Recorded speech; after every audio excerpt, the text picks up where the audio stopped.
Elam. Nice to meet you. Are you ready to Thank you. get into the interview? I am ready. Okay. Where were you born?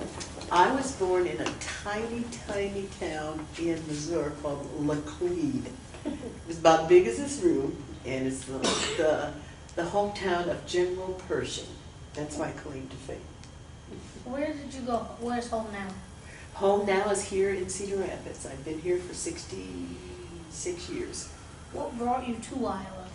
Well, my grandmother initially moved here with my step-grandfather and worked on a farm, and little by little family members started coming. So my mother and dad moved here. We lived out on, some people may recognize this name, Lakeside, and my father worked with the horses.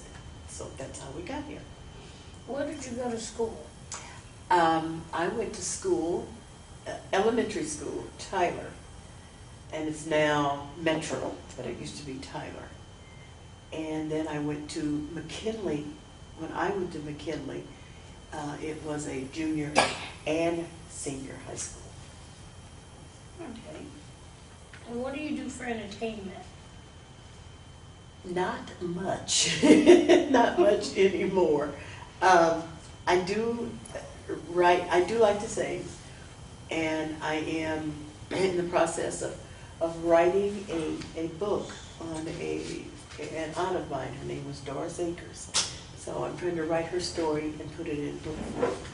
Are you writing a book? Well, she was a person of some gospel fame, and the story is long, so I'll really make it short. She wrote music. She wrote over 500 songs. And the reason that is so awesome is that she didn't know what she was writing because she could not read music. She would just sit down and play the piano, or play the trumpet, or play the organ, and she never knew what she was playing. Other people had to write the music out for her. And so she finally was recognized by the NAACP and received the NAACP Image Award. And she wrote a song for Broadway. And like I said, she wrote over 500 songs. Some people are very familiar with her song, Sweet, Sweet Spirit, Lead Me, Guide Me, Lord, Don't Move the Mountain. And her music is still being sung in Japan, China, Russia, New Zealand, Australia, and England. People are still singing it. She has several songs in like Sweet, Sweet Spirit is in one of the hymnals. And so is Lead Me, Guide Me, I think. Is any of them like CD wise or Uh-huh. recorded? Yeah. And there's a person who's been in touch with me who found out who I was. I don't know how, but she did. And she has downloaded 300 of Aunt Doris's songs as a gift to me, which I thought was really amazing.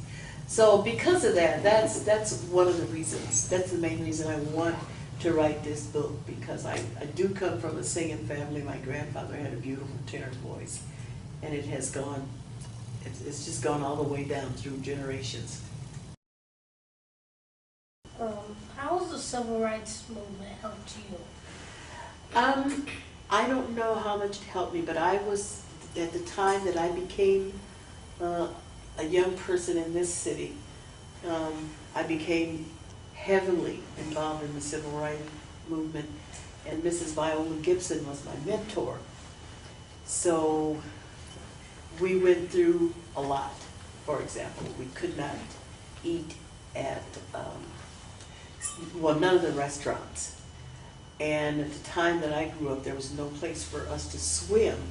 So Mrs. Gibson organized a walk, and we walked from J. Boyd Community House to Ellis Pool, and where she demanded that we had entrance into the pool, which was not very easy because they said we'd never get in there, and she said we would. So that's one way that I became involved in the civil rights movement. And housing was another area. We could not live in certain areas. We could not swim at Beaver Pool. Many things that young people now take for granted, we didn't, because there was no such thing as being able to swim. So For many, many years, I was involved in the civil rights movement.